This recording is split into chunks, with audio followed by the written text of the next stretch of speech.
नमस्कार, मैं श्वेता और आप देख रहे हैं न्यूज फॉर्नेशन।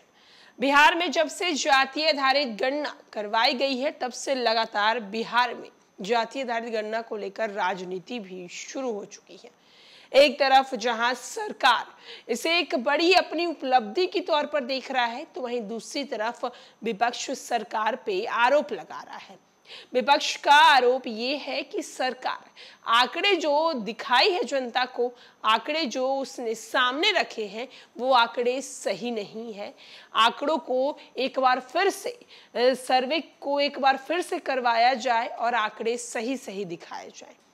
वहीं अब लोक जनशक्ति पार्टी रामविलास सह जमुई सांसद चिराग पासवान ने सरकार से एक बड़ी मांग करती है, जहां उन्होंने बिहार के 12 जातियों के लिए बड़ी मांग की। चिराग पासवान ने कानू, हलवाई, नोनिया, बेलदार, बढ़ी, कुम्हार, बिंद, नाई, तुरहा, तमोली, चंद्रवंशी जाति को अनुसूचित जाति जबकि लोहार को अनुसूचित जनजाति में शामिल करने की मांग की है। कहा है कि 12 जातियों का आर्थिक, सामाजिक, राजनैतिक और शैक्षणिक पिछड़ेपन को देखते हुए इन जातियों को अनुसूचित जाति और अनुसूचित जनजाति सूची में शामिल करने के लिए वर्ष 2000 में ही विधानसभा और विधान परिषद में प्रस्ताव पारित कर भारत सरकार को भेजा गया था।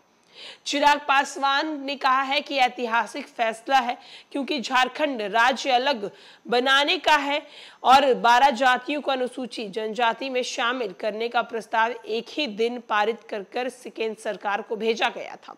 झारखंड राज्य का गठन तो तुरंत हो गया, परंतु इन जातियों का मामला उधर में ही लटका है।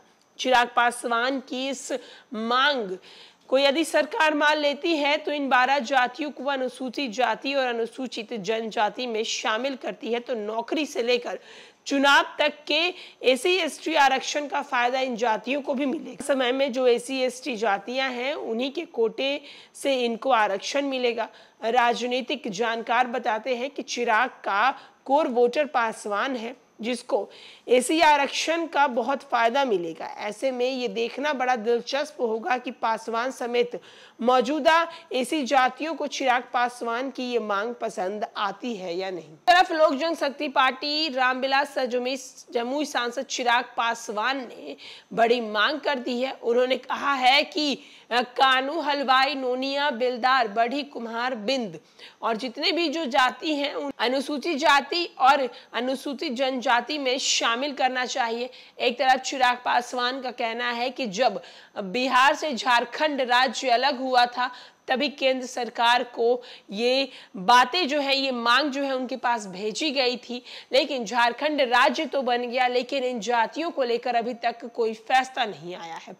आने वाले दिनों में देखना होगा कि अगर केंद्र सरकार चिराग पासवान की ये बात मानती है, अगर केंद्र सरकार चिराग की ये मांग को स्वीकार करती है तो चिराग पासवान के वोटर्स बैंक पे क्या असर पड़ेगा, क्योंकि बिहार में जब से जातीय आधारित गणना करवाई गई है तब से लगातार एक अलग ही लेवल पर राजनीति देखने को मिल रही है, जहां एक तरफ अब लोग जो हैं वो जाति की राजनीति को कहीं ना कहीं जोर पकड़ते हुए देख रहे हैं। फिलहाल के लिए इस खबर में इतना ही। तमाम बड़ी खबरों के लिए देखते रहे न्यूज फॉर्नेशन।